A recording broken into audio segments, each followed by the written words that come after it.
What are we trying to achieve with the Global PeaceTech Hub? Well, the idea is that there are several emerging digital technologies around the world that have a number of features that make them particularly important, particularly beneficial for society at large, but also potentially risky. Sometimes we call them general purpose technologies. I'm talking about artificial intelligence or the Internet of Things or the blockchain. They can have a variety of applications.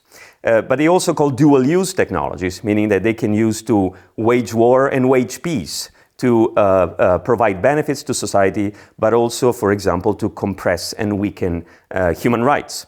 So many organizations around the world have tried to champion the deployment of technologies for good, and deployment of technologies in support of human rights and in support of peace. But this has happened in a rather scattered way around the world, in a rather uncoordinated way, with some realities, some entities that really have been operational for several years now, with great results.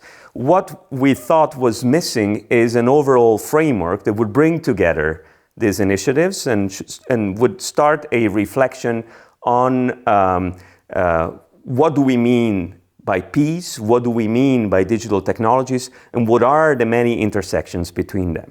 So we'll build a framework that we will offer in our first annual conference on the 21st and 22nd of November to all the organizations that we will convene in this conference in Florence.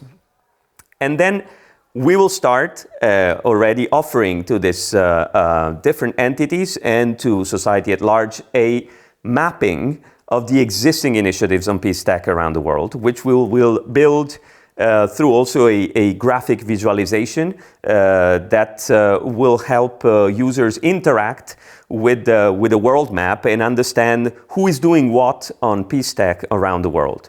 And this is just the beginning, meaning that our intention is not to do this only by ourselves, but actually to crowdsource more information and thereby to build a more complete, comprehensive map on what is being done and what kind of technologies are being used, what are the use cases, and what kind of impacts, what kind of effects this is creating around the world.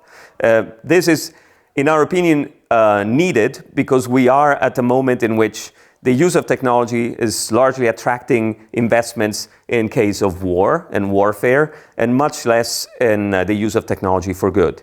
So our initiative is not just an initiative to get to know and map the initiatives on peace tech that are being carried out around the world. It's actually an initiative that tries to further promote the responsible uses of technologies and the myriad of use cases that powerful technologies can be applied to in order to create a more peaceful society.